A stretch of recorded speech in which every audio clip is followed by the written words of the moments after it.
January 10th, Job 19 through 21. Job 19. Then Job spoke again.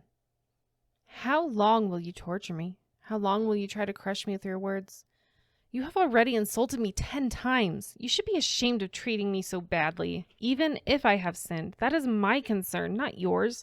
You think you're better than I am, using my humiliation as evidence of my sin.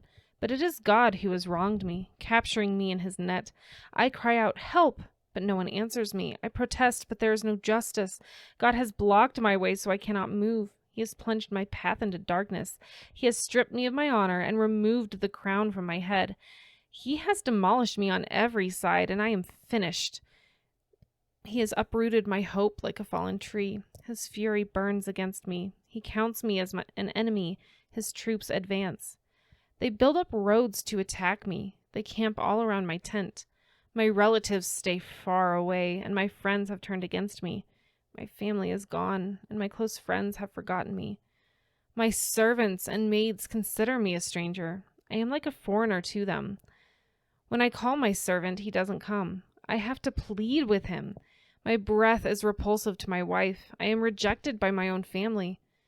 Even young children despise me. When I stand to speak, they turn their backs on me. My close friends detest me. Those I loved have turned against me. I have been reduced to skin and bones and have escaped death by the skin of my teeth.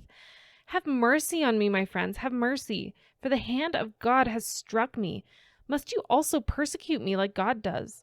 Haven't you chewed me up enough? Oh, that my words could be recorded. Oh, that they would be inscribed on a monument, carved with an iron chisel and filled with lead, ingrained forever in the rock. But as for me, I know that my Redeemer lives, and he will stand upon the earth at last. And after my body has decayed, yet in my body I will see God. I will see him for myself. Yes, I will see him with my own eyes. I am overwhelmed at the thought. How dare you go on persecuting me, saying it is his own fault? You should fear punishment yourselves, for your attitude deserves punishment. Then you will know that there is indeed a judgment. Job 20. Then Zophar the Naamathite replied, I must reply because I am greatly disturbed. I've had to endure your insults, but now my spirit prompts me to reply. Don't you realize that from the beginning of time, ever since people were first placed on the earth, the triumph of the wicked has been short-lived and the joy of the godless has been only temporary? Though the pride of the godless reaches the heavens and their heads touch the clouds, yet they will vanish forever, thrown away like their own dung. Those who knew them will ask, where are they? They will fade like a dream and not be found. They will vanish like a vision in the night.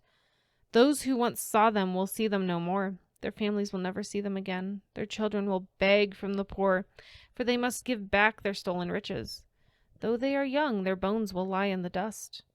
They enjoyed the sweet taste of wickedness, letting it melt under their tongue. They savored it, holding it long in their mouths, but suddenly the food in their bellies turned sour, a poisonous venom in their stomach. They will vomit the wealth they swallowed. God won't let them keep it down. They will suck the poison of cobras. The viper will kill them. They will never again enjoy streams of olive oil or rivers of milk and honey. They will give back everything they worked for. Their wealth will bring them no joy, for they oppressed the poor and left them destitute. They foreclosed on their homes. They were always greedy and never satisfied. Nothing remains of all the things they dreamed about. Nothing is left after they finished gorging themselves. Therefore, their prosperity will not endure. In the midst of plenty, they will run into trouble and be overcome by misery. May God give them a belly full of trouble. May God rain down on his anger upon them. When they try to escape an iron weapon, a bronze-tipped arrow will pierce them. The arrow is pulled from their back, and the arrowhead glistens with blood. The terrors of death are upon them. Their treasures will be thrown into deepest darkness.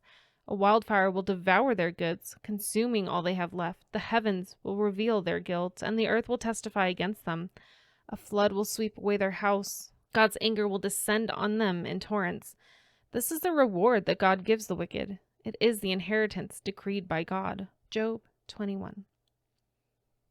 Then Job spoke again. Listen closely to what I am saying. That's one consolation you can give me. Bear with me and let me speak. After I have spoken, you may resume mocking me. My complaint is with God, not with people.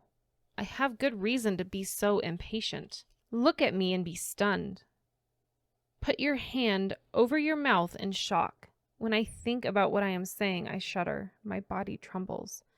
Why do the wicked prosper, growing old and powerful? They live to see their children grow up and settle down, and they enjoy their grandchildren.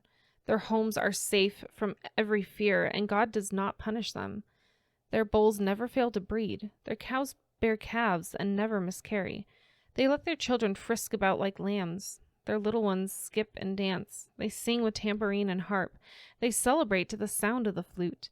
They spend their days in prosperity, then go down to the grave in peace. And yet they say to God, "Go away, we want no part of you and your ways. Who is the Almighty, and why should we obey him? What good will it do us to pray?" They think their prosperity is of their own doing, but I have nothing to do with that kind of thinking. Yet the light of the wicked never seems to be extinguished. Do they ever have trouble?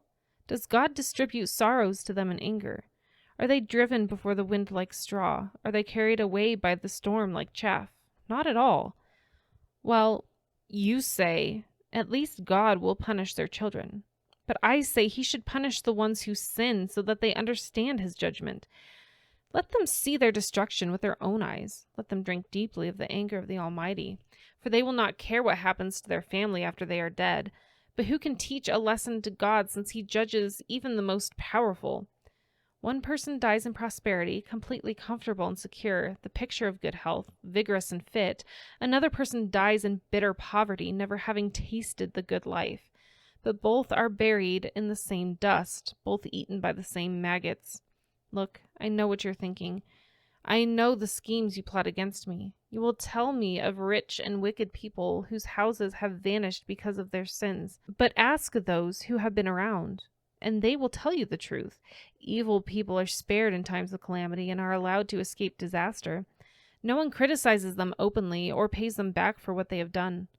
When they are carried to the grave, an honor guard keeps a watch at their tomb. A great funeral procession goes to the cemetery. Many pay their respects as the body is laid to rest, and the earth gives a sweet response. How can your empty cliches comfort me? All your explanations are lies.